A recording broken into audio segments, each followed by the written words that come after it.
All right, let's wrap up the magic items from Tasha's Cauldron of Everything with what must be the longest description of any magic item in the history of D&D. So here we've got something called the Teeth of Dahlver-Nar, which notice is an artifact, and there is a lot of information on it.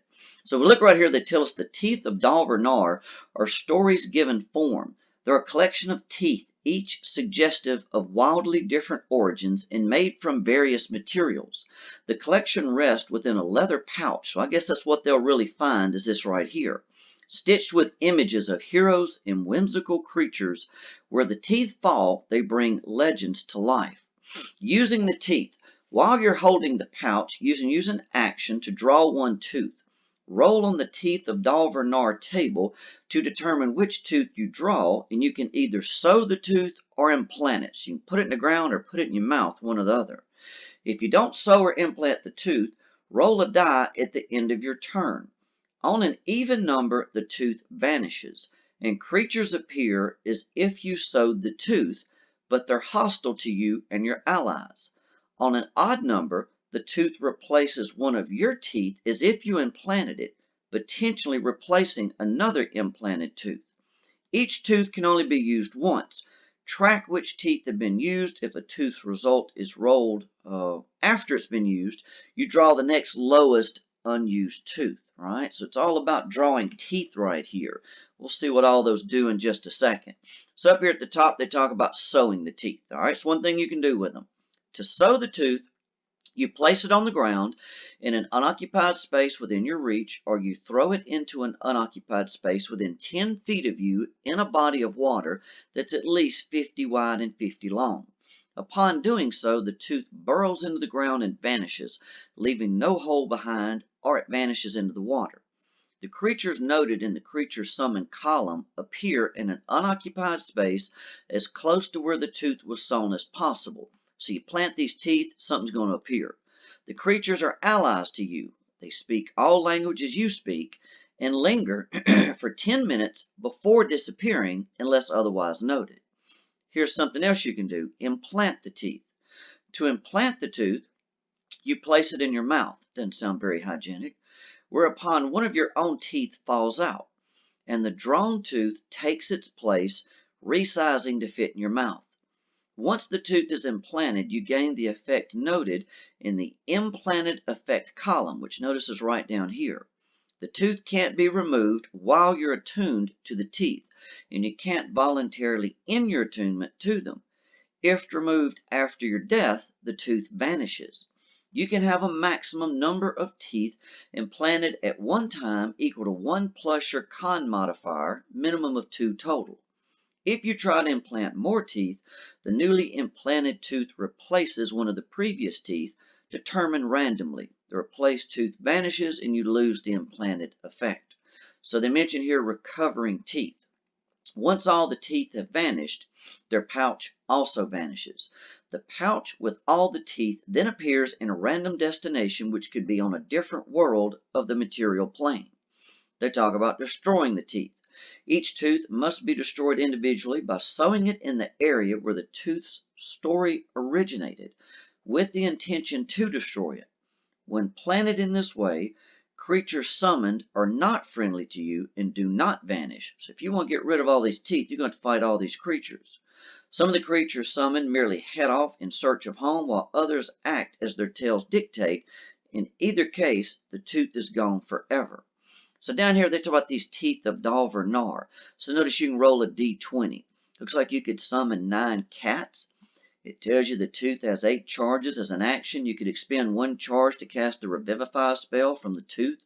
If you're dead at the start of your turn, the tooth expends 1 charge and casts Revivify on you.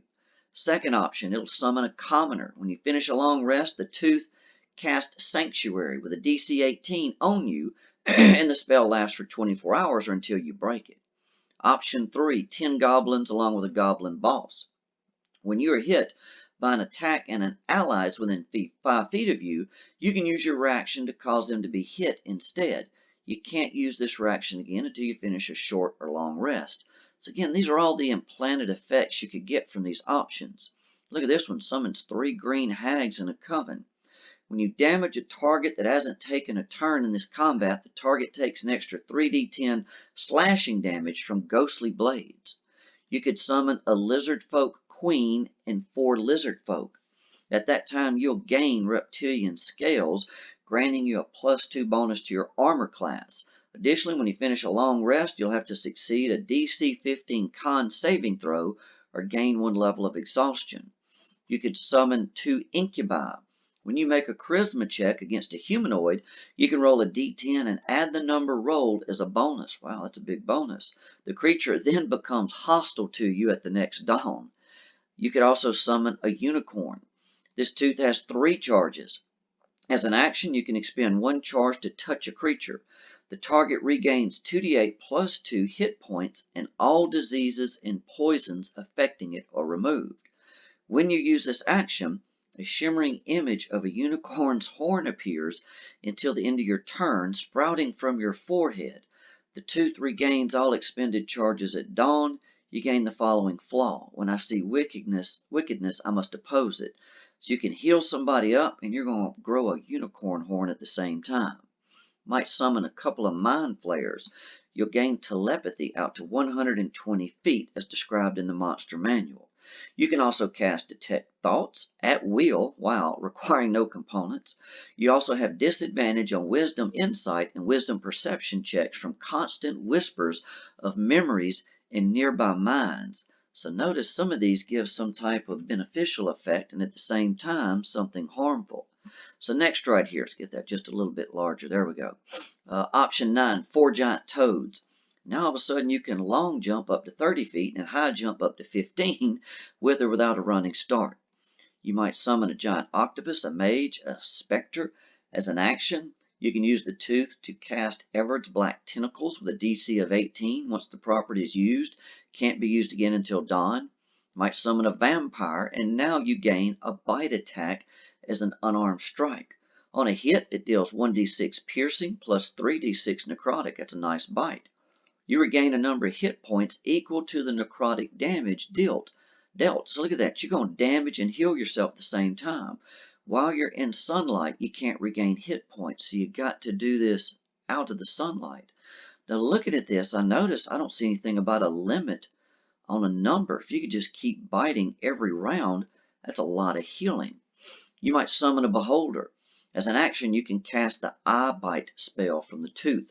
Once you use this action, can't be used again until dawn. When you finish a long rest, roll a d20. On a 20, an aberration chosen by the DM appears within 30 feet and attacks. 3 of the Ani. You gain a flying speed of 30, and you can use the tooth to cast Detect Magic at will. While you're attuned to fewer than 3 magic items, you gain 1 level of exhaustion that can't be removed until you're attuned to 3 or more magic items. You might summon an adult red Dracolich. Not good. You can use the tooth to cast the Create Undead spell. Once this property is used, it can't be used again until the next dawn. Each time you create an undead creature using the tooth, a skeleton, zombie, or ghoul also appears at random within 5 miles, searching for the living to kill. A humanoid killed by the undead rises as the same type of undead at the next midnight. So you get a spell, and somebody's going to, within 5 miles, going to get randomly attacked there. 15. 1 Dao, Djinn, Efreet, or Merit. You can use the tooth to cast Counterspell at 9th level. Once you use this property, it can't be used again till dawn. Whenever you finish a long rest, if you haven't used the tooth to counter a spell since your last long rest, your hit point maximum is reduced by 2d10. That is very bad. If this reduces your hit point max to 0, you're dead.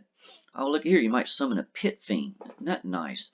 You can use the tooth to cast Dominate Monster, DC 18. Once you use this property, can't be used again until the next dawn. You smell strongly of burning sulfur. So notice you can start to summon some really bad creatures. 17. 1 Ancient Blue Dragon. You gain immunity to lightning damage and vulnerability to thunder damage. How about this? 1 Tarrasque.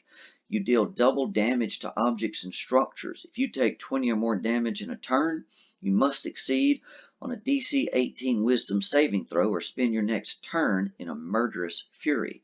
During this rage, you must use your action to make an unarmed strike against a creature that damaged you damaged you, or a random creature, you can see if you weren't damaged by a creature, moving as close as you can to the target if necessary. So you literally are just going to start a murderous rage right here. 19. One ancient red dragon. You gain immunity to fire damage, and as an action, you can exhale fire in a 90-foot cone. Each creature in that area must make a DC 24 Dex saving throw. Look at this, or take 26 D6 fire damage on a failed save, half on a successful. After using the breath weapon, you gain 2 levels of exhaustion. I believe I'd take the 2 levels for that damage right there. And then lastly, a priest. As an action, you can roll on a divine force to come to your aid. Describe the assistance you seek, and the DM decides the nature of the intervention. The effect of any cleric spell would be appropriate. Once this property is used, it can't be used again for 7 days. So notice as you go through those numbers right there, what summon gets incredibly powerful, but you get some pretty cool benefits from some of this stuff too. So just like other random things in this game, some are good, some are bad. You take your chances with the roll of the dice.